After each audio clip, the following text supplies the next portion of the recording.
do you smell here? What make you of this object? You, sirs, Thomas Harriot, the astronomer, and George Chapman. Oh, it is a press, Sir Walter, a cupboard. A cupboard, aye. But what is clapped within? Beer? Boots, perhaps? Oh, no, rather, it's not potatoes. Peace. I discourse not upon vegetable matter. Then upon what, Walt, what? On worlds yet new, and all their unknown ways. This timber's carved by hand of man, and this glass lamp is blown. But if this box should ope, I swear that all the company stood here would scarce believe the spectacle, prisoned by this blue-painted door. You school of friends, you trusted few, observe. Infinite riches in a little room. Oh. The box transcends its own dimensions. 'Tis great within, and yet 'tis small without. What manner of magic is this, Raleigh? The kind that takes the voyage of the farthest. I name it, sirs. This is the good ship TARDIS.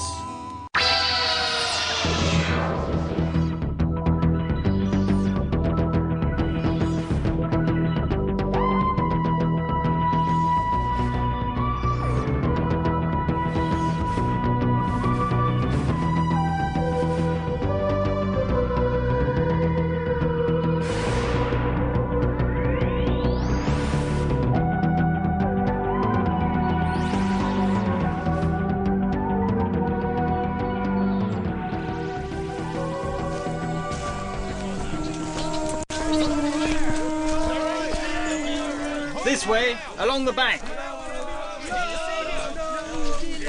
The Journal of John White, the 17th day of August, in the year of our Lord, 1590. We put off from Hatteras and let fall our grapnel near the shore. We sounded with a trumpet a call, and sang out the tunes of many familiar English songs, and we called to them friendly. But we had no answer. We went on, until we came to the place where I left our colony in the year 1586. We found the houses taken down, and the place very strongly enclosed with a high palisado of great trees. We entered in, and here found many bars of iron, 2 pigs of lead, and such like heavy things, thrown here and there, almost overgrown with grass and weeds.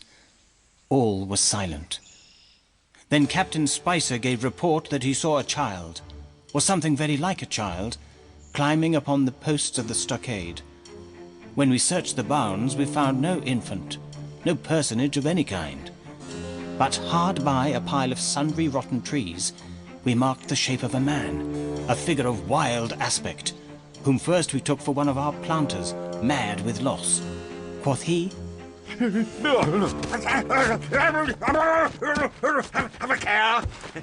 a care, you lot.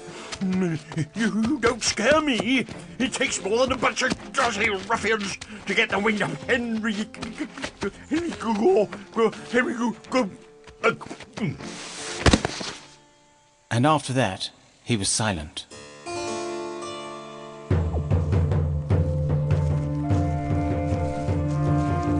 Keep up.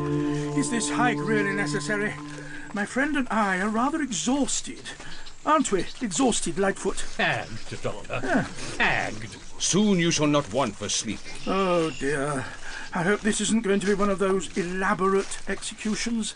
If there are small boys selling peanuts, I refuse to take part. No, Doctor. We take you to the swamp. We knock you over the head with a rock. You drown in the mud. Sounds commendably simple. It is your desert. Dessert?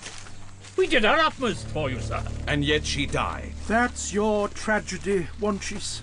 Not our fault. It is my judgment, and I am leader. Well, I'm not sure if your judgment is very sound. Oh? Well, we needed oxygen, antibiotics.